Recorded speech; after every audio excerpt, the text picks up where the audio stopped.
저는 1985년생입니다. 80년 광주 이후에 태어난 제가, 저에게 80년 광주 민주화운동은 단 한 번도 광주 사태였던 적이 없고, 저에게는 오롯이 대한민국 민주화 역사 속에서 가장 허전하고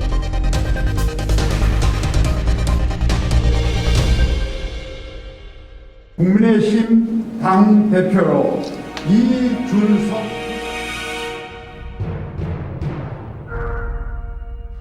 서울특별시 성동구 출신, 월촌중, 서울과학고 졸업 후 미국 하버드대학교 경제학과 컴퓨터과학 학사, 서울과학고 학생회장 역임 후 조기 졸업, 하버드대 한인학생회장 역임, 1985년 3월 31일 출생, 나랑 동갑.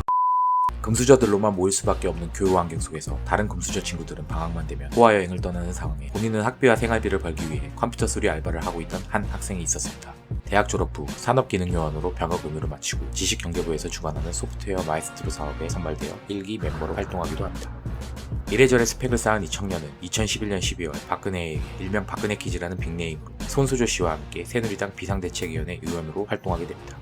그는 훗날 이때를 생각하며 이렇게 말합니다. 정치 현장에서 뛰기 위해서 노력하는 분들, 정말 좋은 뜻을 가지고 노력해도 기회가 주어지지 않는 분들도 있는데, 저 같은 경우 단박에 큰 기회를 얻었기 때문에 그런 부분이 또 어떤 불합리한 이득의 영역에서 기인한 것 아니냐고 보는 분들도 있는 것 같습니다. 하지만 안을 들여다보면 어떤 노력의 연장선들이었다는 것을 저도 알고 저를 발탁한 사람도 인정했기 때문에 여기까지 올 수 있었던 것이라고 생각합니다.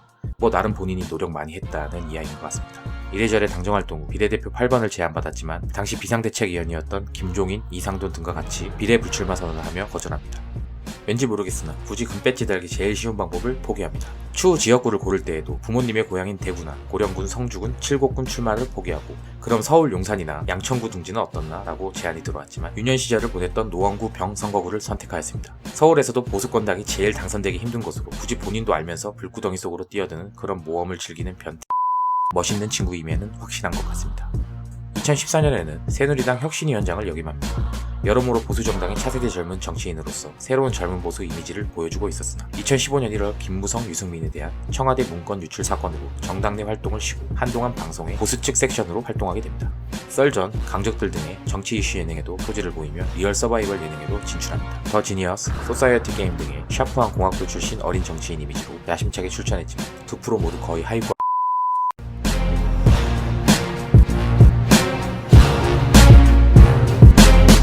이재명, 홍익표, 강민정 등 민주당 쪽에서는 이준석을 극우 포퓰리즘이라고 비난하고 반대로 민경욱 등 친박 진영에서는 이준석을 좌파라고 비난하는데 이준석은 좌파도 극우도 포퓰리즘도 아닌 일반적인 보수주의자에 가깝습니다. 21대 총선 이후 일각에서 제기되었던 부정개표 의혹에 대해 말도 안 되는 소리라고 일축했으며 공개 토론을 통해 논박했습니다. 이러한 이준석의 입장에 민경욱 의원과 미국 IT 회사 CEO인 사무엘 조 등이 정면으로 반박하고 나서며 부정개표 의혹 논쟁이 거세지는 분위기가 일었었던 적이 있었습니다. 이것 때문에 극우 진영 안에서 부정선거가 있었다고 주장하는 사람들은 이준석도 대깨문, 민주당의 엑스맨이다 라면서 이준석을 무차별적으로 비판했습니다.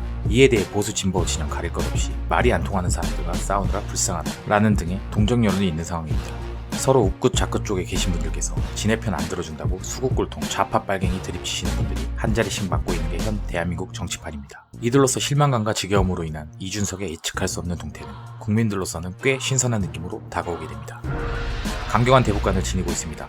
자신의 책 공정한 경쟁에서 통일의 방법이 체제 우위를 통한 흡수 통일 외에 어떤 방법이 있겠나 라며 통일 교육도 우리가 받아야 하는 것이 아니라 북한 사람들이 받아야 한다고 했고 흡수 통일이란 북한 체제를 지우는 것이고 북한과 타협할 일은 없다는 것이라고 공언했습니다. 또한 대북 지원에 대해서도 북한 정권이 이쌀이 남한에서 왔다는 것을 밝히고 배분한다면 지원할 용의가 있지만 밝히지 않는다면 지원할 수 없다며 어떤 경우에도 이 원칙이 훼손돼서는 안 된다. 인도적 지원도 마찬가지라는 견해를 드러냅니다. 이준석은 합리적인 보수의 가치와 미래의 지향점을 공정한 경쟁으로 요약합니다. 청년 정치의 핵심을 경험과 연륜에 두지 않고 실력과 실력주의에 맞출 뿐만 아니라 그것이 시대 정신이라고 주장합니다. 젊은 세대가 정치의 주역이 되기 위해서는 산업화 세대가 이룩해놓은 경제발전의 영광과 민주화 세대가 이끈 민주주의의 숭고함을 뛰어넘을 새로운 거대한 아젠다가 필요한데 그것을 공정사회로 보고 공정한 경쟁이 그 출발점이 돼야 된다고 강조합니다. 한국 사회에서 경쟁이라는 단어가 너무 부정적인 용어로만 쓰이는 것이 아쉽다고 말했습니다. 이준석이 추구하는 공정한 경쟁의 특징은 경쟁의 시작에 참여하지 못하는 낙오자가 발생하는 것을 막아야 한다는 것입니다.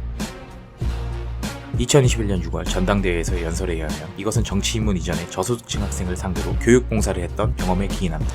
이준석을 비판하는 진영에서는 이를 엘리트주의, 능력주의, 경쟁지상주의 등으로 비판합니다. 물론 당대표 후보 공천 과정에서도 상대 후보에게서도 공격을 받았습니다. 이에 대해 이준석은 엘리트주의의 능력주의라는 비판을 안고 가겠다고 말했습니다. 능력주의가 야기하는 문제점과 과도한 경쟁이 초래하는 부작용도 인지하고 있다고 밝혔습니다. 다만 현재 사회 시스템에서 능력주의보다 더 나은 시스템은 없으며 이를 비판하는 사람들도 명확한 대안을 제시하지 못하고 있기 때문에 능력주의에 기반하여 정책을 짜는 것이 바람직하다고 본다라고 말합니다. 간단한 예로 사회의 치안을 담당해야 하는 경찰을 바라보는 가장 중요한 근본적 관점과 잣대는 무엇일까? 바로 치안을 유지하고 향상시킬 수 있는지 치안 서비스의 제공 능력입니다. 그러니 경찰을 능력에 입각하여 채용하면 치안에 대한 시민들의 확신과 안정감 그리고 그것을 위해 노력하는 경찰에 대한 기본적인 신뢰가 이루어지게 됩니다. 하지만 능력에 입각한 것이 아닌 능력과 전혀 무관한 무능한 잣대와 요소로서 경찰이 고용되었다면 능력에 대한 검증도 없거니와 시민들은 사회 치안에 대한 불안, 공포, 두려움을 가지게 되어 만성적 불안에 시달리게 됩니다. 그렇게 되면 결국 경찰에 대한 신뢰도 사라지는 것입니다. 그렇기 때문에 개인과 사회를 가장 공정하고 발전시키며 존중하는 근본적 요소 능력인 것이다 라고 주장합니다.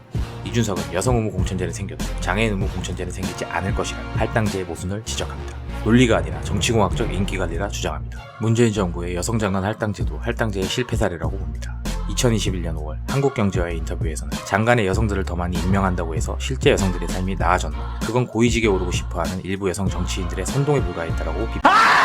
오히려 공정한 경쟁체제가 구축되면 할당제를 없애는 편이 여성들에게 더 유리하다고 주장합니다. 현재 공천 기준은 사실상 지역 조직을 모으도록 하는 건데 지역 조직이라는 게 어떻게 보면 막걸리 조직이고 여성들이 불리해 여성 의원이 적을 수밖에 없다는 것. 하지만 자신이 주장대로 시험과 토론 등 공정한 경쟁을 통한 공천으로 개혁하면 여성이 할당제로 진출하는 것보다 더 많이 진출하게 될 거라고 주장합니다. 실제로 2021년 6월 11일 국민의힘 전당대회에서 최고위원으로 여성이 더 많이 뽑히면서 이 주장이 더 힘이 실리게 됩니다. 이준석은 정치권이 극단적 페미니즘 세력과 거리를 둘 것, 비합리적인 여성 우대 정책을 없애서 진정한 성평등을 이룰 것, 젊은 남성들에게 과거 중장년층의 과오를 뒤집어 씌우지 말 것, 자신의 생각을 남에게 강요하지 말 것을 주장해왔습니다. 오히려 여성들의 능력이 결코 남성에게 뒤지지 않기 때문에 공정한 시스템만 갖춰진다면 여성들도 남성과 같은 지위에 오를 수 있다고 했으며 일베 회원들에게 여성을 싸잡아서 비하하지 말라고 하는 등 여성 혐오도 비판했습니다. 실제로 여러 고시에서 여성들의 비율이 계속 상승해왔고 대학 진학률과 교육의 기회의 평등이 확보되었기 때문이라고 설명합니다. 제가 이 내용을 조사하다가 소름이 돋았던 것이 정책마다 위안부 하시던 분이 위안부 할머니 등을 쳐드시고 정책마다 여성 하시며 성추행이라는 단어조차 최초로 만드신 분이 허구한 날 시청 사내에서 이 여자 저 여자 다 쳐건드리고 다니는 게 씨발. 진정한 여성 존중은 여성들의 능력 인정에서부터 시작됩니다. 저도 와이프가 저보다 월급이 많아서 진정한 존중을 하고 있습니다. 자신의 정치적 스승 중 한 명인 김종인과는 경제민주화를 두고 견해차가 있습니다. 한국경제와의 인터뷰에서 분배를 담당하는 주체는 시장이어야 하며 공공이 민간보다 비효율적이고 부패할 수 있다면서 문재인 정부의 공공일자리 정책과 LH 사태를 예시로 들었습니다. 또 성장과 분배 중 성장이 중요하다는 쪽이며 이 말인즉슨 최저임금 상승으로 인한 고용 축소, 능력 있는 인재의 퇴화, 질 나쁜 일자리 생성 같은 현상보다 사측에 피해주는 월급 루팡의 해고를 쉽게 사측을 성장케 하는 인재는 보다 위로하는 철저한 시장주의와 성장주의를 주장하고 있습니다.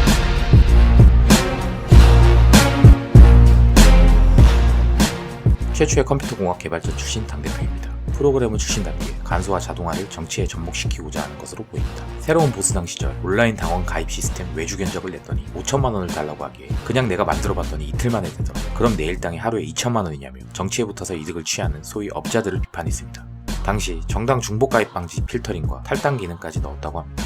하버드 대학교 재학 시절 페이스북 개설 이메일을 받은 사람 중 한 명입니다. 저커버그에게 답장으로 한국에 싸이월드가 있다고 너희들이 망할 거야 라고 말한 적이 있는데 거꾸로 싸이월드가 망하고 페이스북이 대성에서 준서가 이준석 본인의 썰전에서의 언급에 의하면 자신이 새누리당 당원들 가운데에서 가장 많은 팔로워들을 보유하고 있다고 한 적이 있는데 2020년까지 그의 인스타그램과 페이스북 팔로워 수는 국민의힘 전체 국회의원들과 비교해도 상당히 많은 것으로 알려져 있습니다. 그의 인스타그램 팔로워 수는 24,000명으로 이보다 팔로워 수가 많은 다른 유명 보수 정치인으로는 배현진 정도가 있습니다. 이마저도 지금은 역전했습니다. 그래서 썰전에서 새누리당 의원들에게 자신이나 다른 당 정치인들처럼 공격적으로 SNS를 사용하고 소통하기를 여러 차례 권유한 바 있습니다.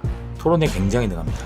아이비리그에서 거칠게 구르며 토론 문화를 익혀온 듯합니다. 지상파와 종편에서 시사정치 관련 토론이 있을 시 자주 섭외되는데 어버김없이 능숙하게 논리를 전개합니다. 방송이나 라디오에서 토론을 하는 경우 수준이 안 맞는다, 상대방이 불쌍하다는 반응까지 나올 정도로 압도적인 퍼포먼스를 보여주는 경우도 많습니다. 다만 어투가 부드럽다기보다는 신랄한 편이라 시청자들에게 호불호가 갈리는 편입니다. 페이스북은 활발하게 이용하지만 트위터에 대해서는 부정적인 생각을 가지고 있습니다. 트위터는 페이스북에 비해 머릿속에 여과 과정을 거치지 않는 매체라고 생각합니다. 특히 리트윗을 상당히 부정적으로 보고 있습니다. 반면 페이스북은 장문의 글을 올릴 때 여과 과정이 한 번에 들어갈 수 있어서 긍정적으로 생각하는 듯합니다. 자신의 고학력이 너무 좋다며 100억을 줘도 바꾸지 않겠다고 이야기한 적이 있습니다. 예전에 봉사로 가르치던 아이들이 말을 안 해서 아이들의 부모님께 전화해서 힘들다고 얘기하던 도중에 자신이 하버드 출신이라고 밝히자 오히려 학부모님들이 애들을 혼내는 걸 본 경험이 있다고 합니다. 하지만 배우 김수현과 얼굴을 바꾸겠냐는 질문에는 바꾸겠다고. 다만 자신의 학력에 대한 자신감과는 별개로 먼저 본인 학벌을 이야기하는 것을 별로 좋아하지 않습니다. 이준석의 고학력, 정확히 말하자면 미국 명문대학교 출신이라는 점, 2021년 현재 대한민국에서 논란이 되고 있는 페미니즘이나 공정 이슈에 대한 논쟁에서 이준석의 유리한 고지를 점하는 데 도움이 되고 있다는 평이 있으니 자신의 논리 자체만을 인정받기를 더욱더 원하는 바이기 때문이라고 합니다. 하버드 유학 시절 당시 대학가에서 페미니즘이나 정체성 정치, 정치적 올바름에 대한 이슈를 미리 접했을 것이고 이러한 경험 덕분에 현재 대한민국에서 일어나고 있는 페미니즘이나 공정 문제에 대해 본인의 입장을 명확하게 정리할 수 있게 되었다고 합니다. 철도 동호인입니다. 아예 트위터에 인증했습니다. 선거 홍보물에도 대놓고 철떡이라고 인증했습니다. 어떤 대학생이 서울 시내 지하철 요금이 얼마인지 아느냐고 물었던 질문에 10km까지는 1,050원, 10km부터 40km까지는 5km마다 100원씩 붙는다고 답한 것을 보면 덕력도 높은 것 같습니다. 이외에도 지방 강연이 있을 때마다 KTX, 공항철도 등의 사진을 올리거나 포스팅하는 모습이 간간히 보입니다. 새로운 노선이 개통될 때마다 얼리버드 출사를 나가는 모습이 철도 동호인들에게 찍히는 거 보면 알만합니다.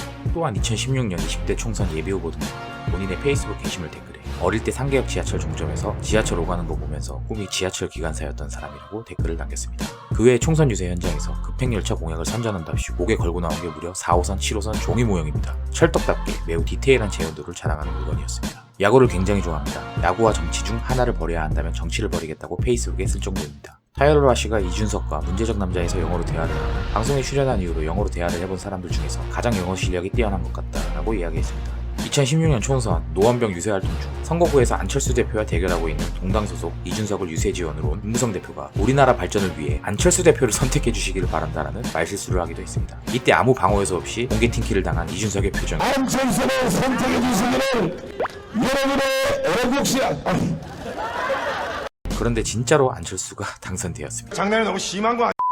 페이스북 소개 문구는 저탄소 고지방 다이어트를 실천 중입니다. 인스타 문구는 상계동 잉여인간. 2018년 제7회 전국 동시지방선거 때 소속 정당인 바른미래당으로부터 세종특별자치시장 출마 제의를 받았으나 무산되었습니다. 실제로 이준석은 지자체장, 비례대표, 텃밭 지역구가 아닌 고향 지역구에서만 출마를 시도하고 있는데 그 고향 지역구 하나에서만 출마를 고집하고 계속 떨어진다는 점, 그 고향 지역구가 소속 정당의 험지라는 점에서 보수정당판 김연곤 학이남으로 볼 수 있습니다. 서울대에 떨어지고 하버드에 갔다는 루머가 있는데 이는 사실이 아니었습니다. 애초에 이준석은 서울대에 지원한 적이 없습니다. 당시 서울과학고는 지금과 다르게 일반고와 내신을 동일하게 취급받아 분리했습니다. 당시 서울과학고는 140명 중 상위 40명 정도는 의대, 서울대를 가고 중간 70명은 카이스트를 가는 상황이었는데 이준석의 등수는 40등이었고 카이스트에 지원했습니다.